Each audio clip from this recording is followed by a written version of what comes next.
Great to see you again. It's week 4. We're starting with meditation from the village in Howard. Let me share my screen.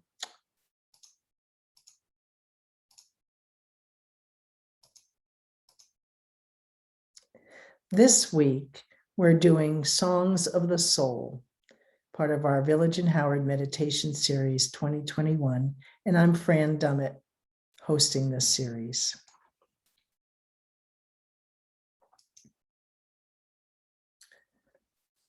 So the events going on this week in the village, you notice all of the in-person ones versus the virtual. Maybe our pandemic world is improving. Yeah, I see a lot of teach and taste with wines going on, a lot of walking in person going on, and lunch bunches and mahjong. And of course, we still have our virtual meditations and also virtual lunch bunches. Our travel club is exploring Honduras, and Listen and Silence and Redux with Tom Benjamin, excellent series that people love. So join us at the Village in Howard. Our joke of the day, we all remember him, don't we? Imagine, if you will, that's what we've been doing. Imagine a world in which YouTube, Twitter, and Facebook merge to become known as UTwitface.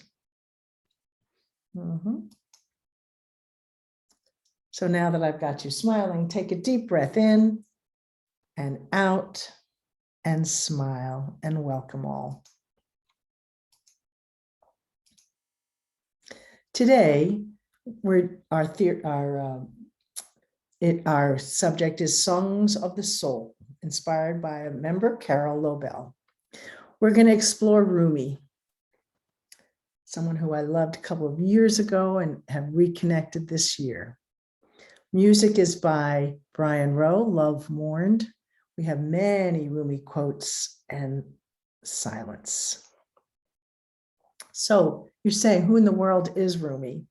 He was a Sufi who was wandering around 13th century, and he was a very prolific poet. And Coleman Barks is one of the people who's done a lot of translations of his work into English and other. He's an Islamic scholar, theologian, and as I said, a Sufi mystic from Iran. The love of his life and bereavement was a dervish named Shams Tabrizi, who disappeared, and he wrote lyric poems and went to look for him. He journeyed to find Shams, and he said, "Why should I seek? I am the same as he. His essence speaks through me. I have been looking for myself." And Sufis speak of love and share the tenets of the Quran, emphasizing universal love, peace, acceptance of various spiritual paths, and mystical unions with the divine, with the dancing of the whirling dervishes. So it's mysticism in Islam. And these are the whirling dervishes. They resemble a rapidly spinning object, spastically fidgeting with incessant babbling. I'd love to see them in person. And on Rumi's epitaph, he said, "When we are dead, seek not our tomb in the earth, but find it in the hearts of men." Find it in the hearts of men. And Carol submitted this beautiful poem, which pulls on your soul. And Rumi says, "What in your life is calling you when all the noise is silenced, the meetings adjourned, the lists laid aside, and the wild iris blooms by itself in the dark forest? What still pulls on your soul?"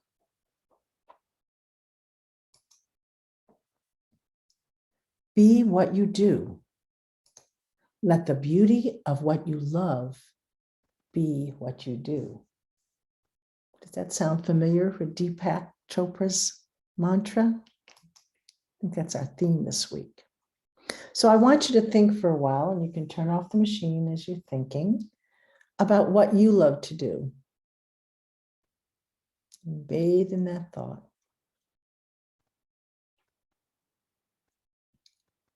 And do those things. Do those things. Do Not Hide by Rumi. If you want the moon, do not hide from the night. If you want a rose, do not run from the thorns. If you want love, do not hide from yourself. And I wanted to share some music that hit my soul from a friend and comrade, Brian Rowe. He passed away in 2009 and was a performer, a composer. He played piano, organ, and choir. He was a recording artist and a math teacher here in Howard County. He went to Peabody, Oxford, and Juilliard and had his doctorate in sacred music. He wrote scores for the Columbine Massacre and for one of our students in our school who had cystic fibrosis. He wrote music, and then she was a ballerina and she danced to it. He was nationally and internationally famous. And the sadness is, at 48 years old, he took his own life. And I saw a lot of similarities between him and Rumi. So at this point, let's take our 3 mindful breaths in. Think of your thoughts, non-gentle, non-judgmental. Second, sensations, feeling your body from moment to moment. And third breath, curiosity. See how you're feeling. And let's begin our time of reflection.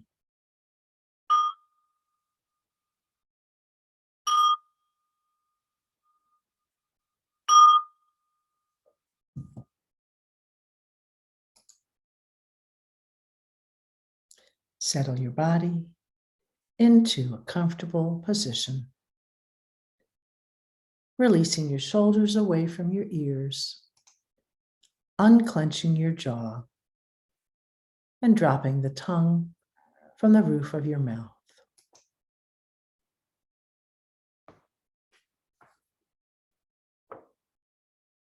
As you are sitting in this comfortable position or laying, whatever is more comfortable for you, we're going to be opening our heart chakra, or anahata. Wiggle around a little until you feel settled into stillness.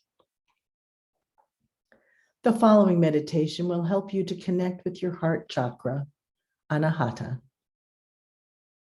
This chakra holds a center of love, empathy, and compassion. Anahata means unstruck sound in Sanskrit and is represented by the element of air and the color green. Like love, air surrounds and sustains us in this life. Anahata is the chakra of positive energy, connecting the lower chakras to the higher ones. When it is opened fully, the heart chakra becomes a channel for universal compassion, our true self.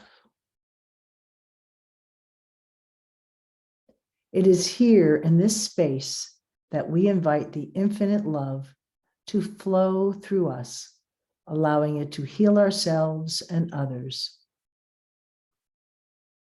The lesson of the heart is that we must fully love and accept ourselves before we can love and accept others. Begin to let your body settle. Begin to notice your breath.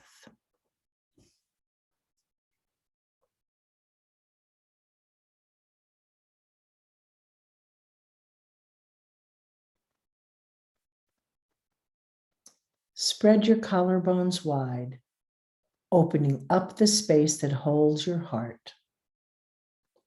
If it is comfortable for you, you can bring one hand to your heart and the other on top of your belly.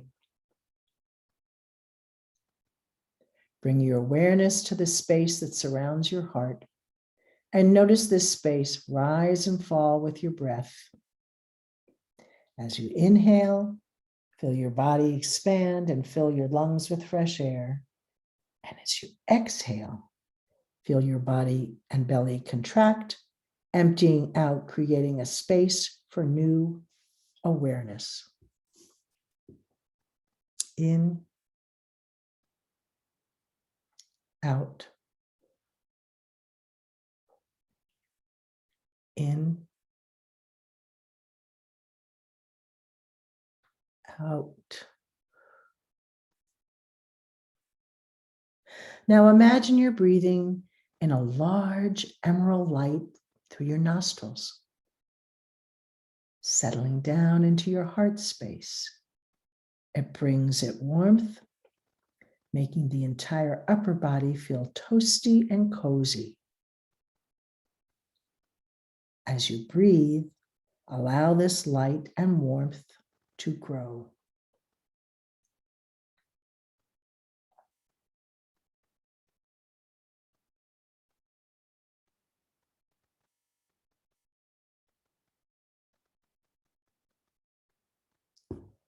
Only by opening our hearts can we allow love to come in. If you have felt pain, perhaps a broken heart, you've opened yourself up enough to expose yourself to vulnerability. This is a courageous move. By doing so, you can extend light into those who need love.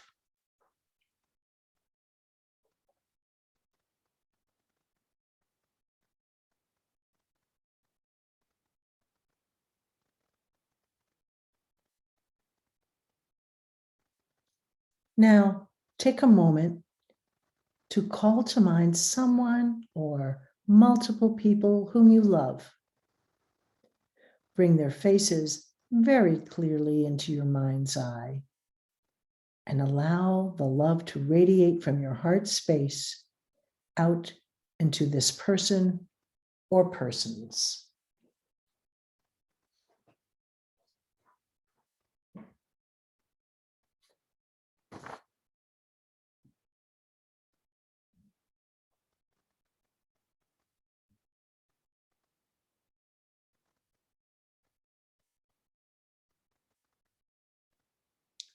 Now, call to mind someone or multiple people who you have a tough relationship with.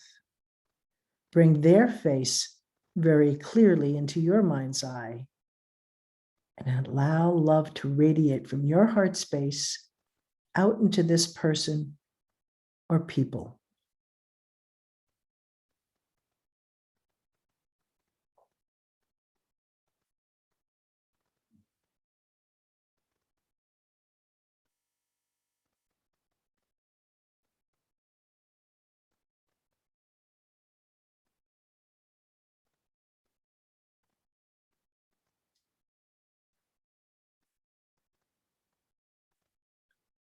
Now, call to mind yourself.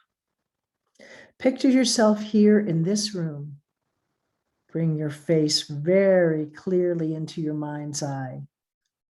Now, using all this love, compassion, and openness cultivated here in this space, begin to wrap yourself up in love, sending it from the space that holds your heart.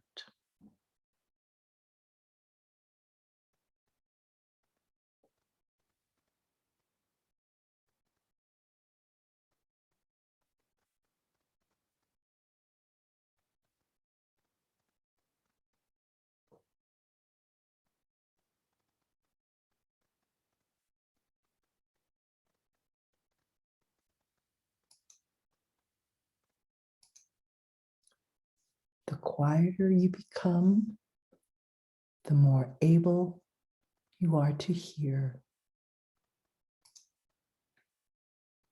Let yourself become living poetry. Everyone sees the unseen in proportion to the clarity of their heart.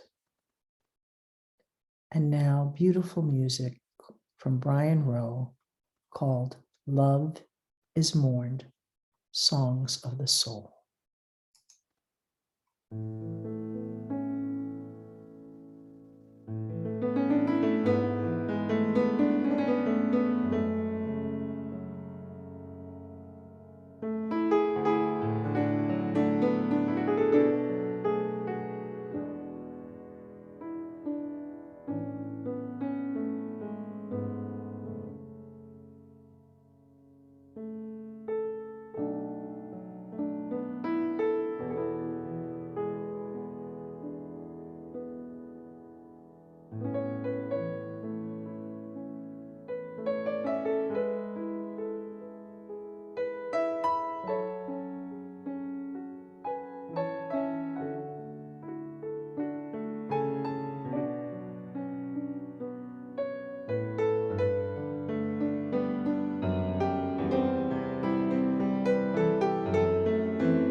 The final obstacle in meditation is ecstasy.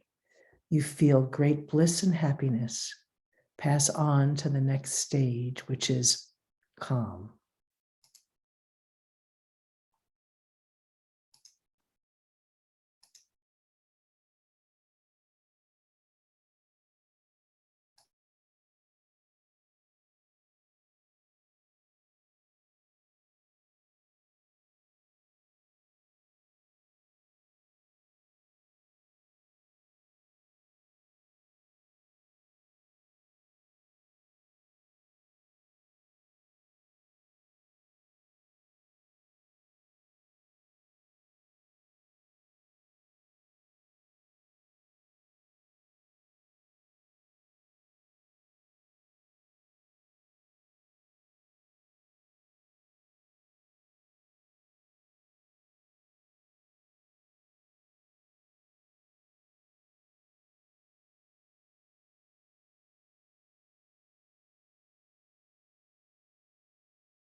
Move your body a little, bringing your attention to your fingers.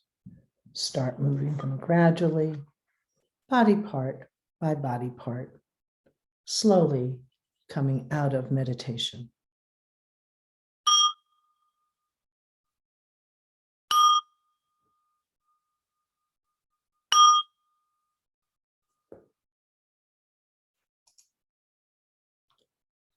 Listen to your own voice, your own soul. Too many people listen to the noise of the world instead of themselves. And on. Do not feel lonely. The entire universe is inside of you. Rumi. When you do things from your soul, you feel a river moving in you, a joy. Rumi. You are the universe expressing itself as a human for a little while. Eckhart Tolle. Thank you for sharing this reflection with us in Songs of the Soul. Namaste. Next week is Blessings with John O'Donohue. Thank you so much for coming this week. See you next week.